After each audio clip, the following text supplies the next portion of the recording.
ഈ സഭ ഭയക്കണം എന്ന ചോദ്യത്തിന് സഭ ഭയക്കണം, സഭയ്ക്ക് ഒരു ഭയമുള്ളത് കൊണ്ടാണ് ഇപ്പോൾ ഇങ്ങനെയൊരു മറിച്ചൊരു പ്രതികരണം വന്നിരിക്കുന്നത്. അതായത് ഇപ്പോൾ തൃശ്ശൂർ ഭദ്രാസനാഥമിൽ നിന്ന് വ്യത്യസ്തമായ മറ്റൊരു പ്രതികരണം വന്നിരിക്കുന്നതെന്നാണ് ഞാൻ മനസ്സിലാക്കുന്നത്. അപ്പോൾ ഇതൊരു ഫ്രിഞ്ച് എലിമെൻറ്റിൻ്റെ പ്രവർത്തനമായിട്ട് കാണുമ്പോൾ ഇപ്പോൾ കേരളത്തിലെ രണ്ട് സംഭവങ്ങൾ, പാലക്കാട് തന്നെയാണ് രണ്ട് സംഭവങ്ങളും അടിക്കടി ഉണ്ടായിരുന്നത്. അടുത്തടുത്തുള്ള സ്കൂളുകൾക്ക് നേരെയാണ് ആക്രമണം ഉണ്ടായത്. അതെ, അപ്പോൾ ആ രണ്ട് സംഭവങ്ങളിലും VHP രണ്ടാമത്തെ സംഭവത്തിൽ പ്രതികളെ പിടികൂടിയിട്ടില്ല. ആദ്യത്തെ സംഭവത്തിൽ VHP പ്രവർത്തകരാണ് പിടിയിലായിരിക്കുന്നത്. VHP ആകട്ടെ അതിൽ ഖേദപ്രകടനമല്ല നടത്തിയിരിക്കുന്നത്, മറിച്ച് നിയമപരമായ നടപടികളിലേക്ക് കടക്കുമെന്നാണ് പറഞ്ഞിട്ടുള്ളത്. അപ്പോൾ VHP സംഘപരിവാർ സംഘടനകളിൽപ്പെട്ട ഒന്നാണ്. ഇപ്പോൾ BJPയും സംഘപരിവാറിൽപ്പെട്ടതാണ്. അപ്പോൾ BJP VHPയെ തള്ളിക്കൊണ്ട് പ്രതികരണം നടത്തിയിട്ടില്ല. ഈ ആക്രമണം തെറ്റായിപ്പോയി എന്ന് പറഞ്ഞിട്ടുണ്ട്. അത് ശരിയാണ്. അതേ ദിവസമാണല്ലോ ഇപ്പോൾ ഇവർ കേക്കുമായി ബിഷപ്പുമാരെ കാണുന്ന പ്രവർത്തനം തുടങ്ങിയിട്ടുള്ളത്. പക്ഷേ ഈ ഫ്രിഞ്ച് എലിമെൻറ്റ് എന്ന് പറയുന്നത്, ഒറ്റപ്പെട്ട സംഭവം എന്ന് പറയുന്നത്, രാജ്യത്ത് 2014 മുതൽ ഒറ്റപ്പെട്ട സംഭവങ്ങളുടെ കണക്ക് അങ്ങനെ കൂടിപ്പോയി വരുന്നതാണ് നമ്മുടെ മുന്നിലുള്ളത്. ഡൽഹി ആസ്ഥാനമായ യുണൈറ്റഡ് ക്രിസ്ത്യൻ ഫോറം നടത്തിയ കണക്കെടുപ്പിൽ ഈ ജനുവരി മുതൽ നവംബർ വരെയുള്ള കണക്ക് എന്നുള്ളത് 745 ആക്രമണങ്ങളാണ്. ഇത് ഈ മണിപ്പൂർ മാറ്റി നിർത്തിയിട്ടുള്ള കണക്കാണ് എന്ന് കൂടി പരിശോധിക്കേണ്ടതാണ്.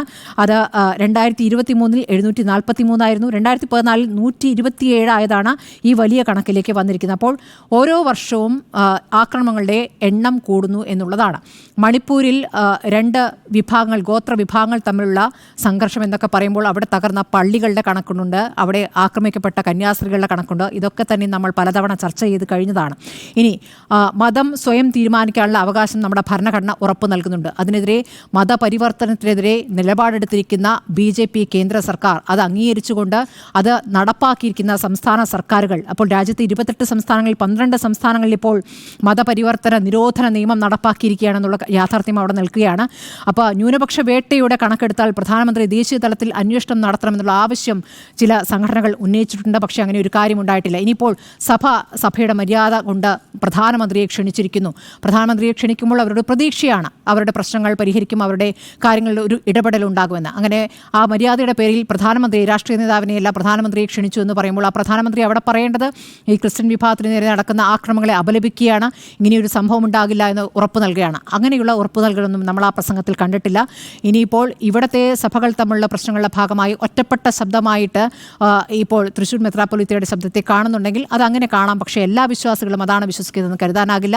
ഇവിടെ വോട്ട് പിടിക്കാൻ, ഇവിടെ കേരളത്തിൽ 20% വരുന്ന ക്രിസ്ത്യൻ വോട്ട് എന്നുള്ളത് BJP കണ്ണുവെക്കുന്നതാണ്. അതിന് നേരത്തെ പറഞ്ഞതുപോലെ മുസ്ലിം ന്യൂനപക്ഷ വിരോധം അതിനൊരു പ്രധാനപ്പെട്ട ഒരു കാര്യമാകുകയാണ്. രണ്ട് കൂട്ടർക്കുമുള്ള ഒരു വിരോധമാക്കി മാറ്റുന്നു.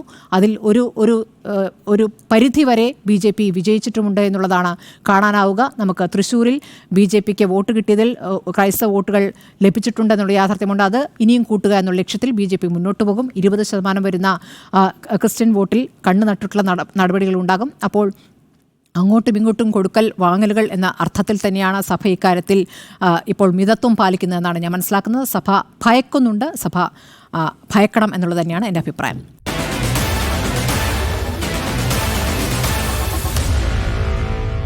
Meet the editors.